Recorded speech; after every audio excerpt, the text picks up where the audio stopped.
My name is Sarah Rudder. I am a Marine Corps veteran, and right now I currently volunteer for a nonprofit providing fitness education and training to combat wounded vets. And right now I'm in charge of the CrossFit program. So any veteran, combat wounded veteran who's interested in CrossFit comes to me and I'll hook them up.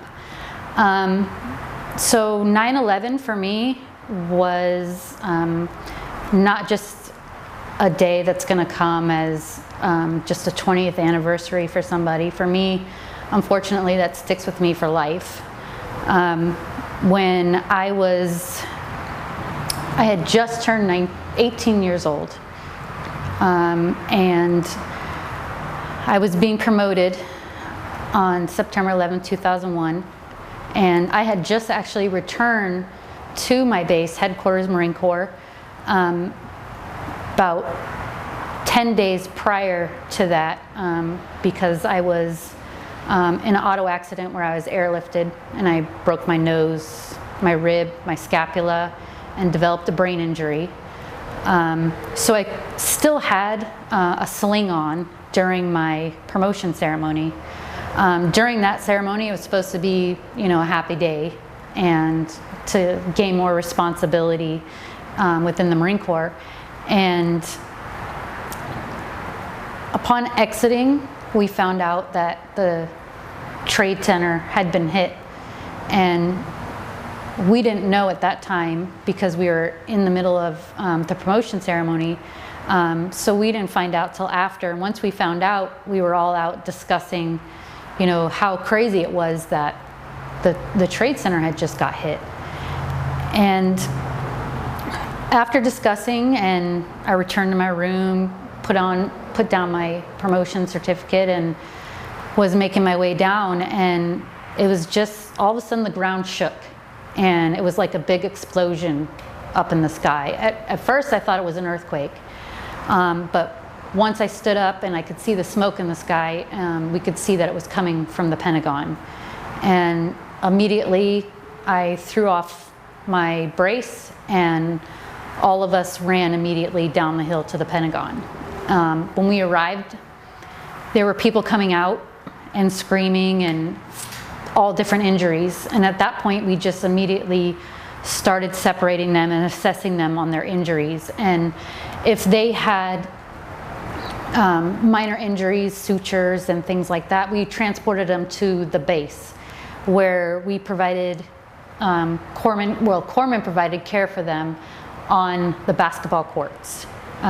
So I was there all day during the day, and then at night I had to stand watch. Everybody had to stand a 12-hour watch because we didn't know exactly what was going on, if we were going to be hit again. Reporters and civilians constantly trying to get on base to find answers that we didn't have. Once my shift was over, I returned back to the Pentagon and aided in as much as I could. Once the fire was out, we were able to enter the Pentagon later that afternoon. And when we entered the Pentagon, one of my duties was to remove those who did not survive. And I had a prior minor training accident on my left ankle already, but it was pretty much healed. And then my other injuries I still had. But when I was removing a non-survivor, I stepped into a hole and concrete came over the top, and I crushed my left ankle. After that, I honestly didn't know I had crushed it, and I continued for 24 hours pulling non-survivors. I was medically discharged, and for me, I felt my purpose was gone, because all I knew I wanted to do was be a Marine since I was 12. And I didn't have a backup plan at that point. So for me, trying to find a purpose and trying to find out and figure out what was going on inside my head that I didn't understand was something that I had to cope with until I was ready to deal with. So I remember going to an air show when they still had them up in Tustin, and I remember walking around the air show, and then everyone was standing around the bleachers, and it got real quiet.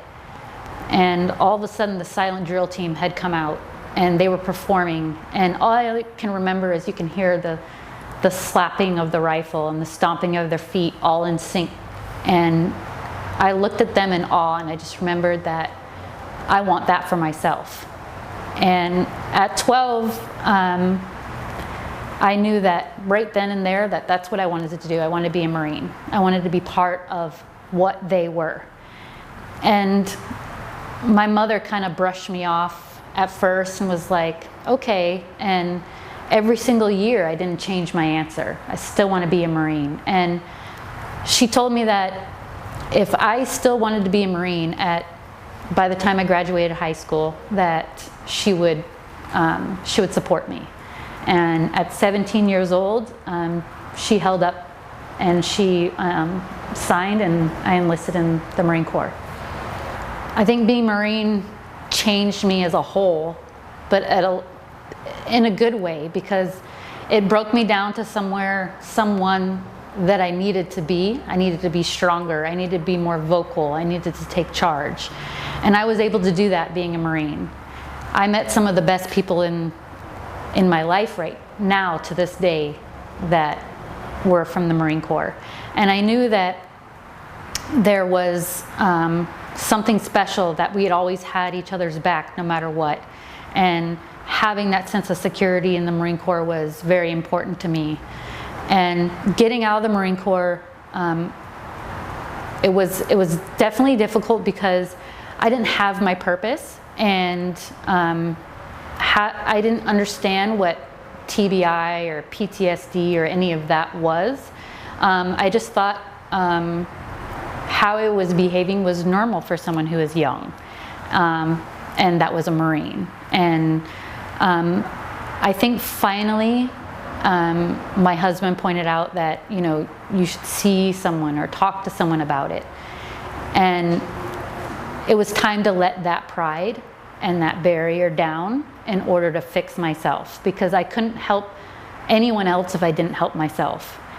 And I think having the strength from the Marine Corps gave me those boundaries, or those fundamental stepping stones that I needed to build myself back up again. And having that, I found my purpose, but because I was able to acknowledge and accept and treat who I had become, and my purpose was to help those understand that they still have that in them too. We just need to find what the purpose is. And once you find that purpose again, it gave me a reason to live. I think at that new promotion, it didn't even really set in. It was like this occurred, this huge moment for me just occurred. I'm moving on up, and then within seconds, it was gone. It was more of helping and responding to whoever needed help, regardless of who was there to help and what rank they were. We were all there for the same purpose. So for me, having that extra, stripe was not as important at that time. It wasn't until the next day, honestly. I kept going on it continuously. And once I returned to my barracks room and sat down for the first time is when all the pain set in, and I realized that I couldn't take my boot off because it was pretty much holding my leg together. So after receiving treatment and being on crutches, and I had probably over 13 surgeries, 4 leg reconstructive surgeries, rods, plates, screws, taken in and out twice, my Achilles, my knee. After fighting with all of that, trying to save the leg, I developed nerve damage, which started to spread up the leg. And at that point, I was given 2 options. You can put a rod hip to ankle, or you can amputate. And that was a quick answer for me: amputate. So I went ahead and amputated in 2014.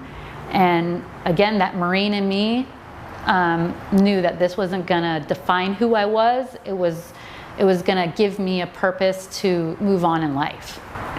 I would say 9/11 has impacted me in more ways than I can even explain. For me, I always live with the guilt of still living. Looking at all those people who didn't make it, and yet I'm still here. It's a hard cup of tea to deal with sometimes. But I think that's also why I'm here, because it's given me a purpose to live for those who can't any longer. So we continue to fight for them. We fight for the ones who couldn't make it, the ones who couldn't make it back home. We continue to fight for them and ensure that us coming home, there was a reason for us coming home, and we need to continue their legacy because of this day. And this day will forever mark the strength, I think, that America and our military have to know that we never gave up. 20 years we've been fighting, and we've reached our goal, and we've brought our men and women home. And to honor all of them that continued the fight from September 11th until yesterday, it's just, for me, it's just continue to live.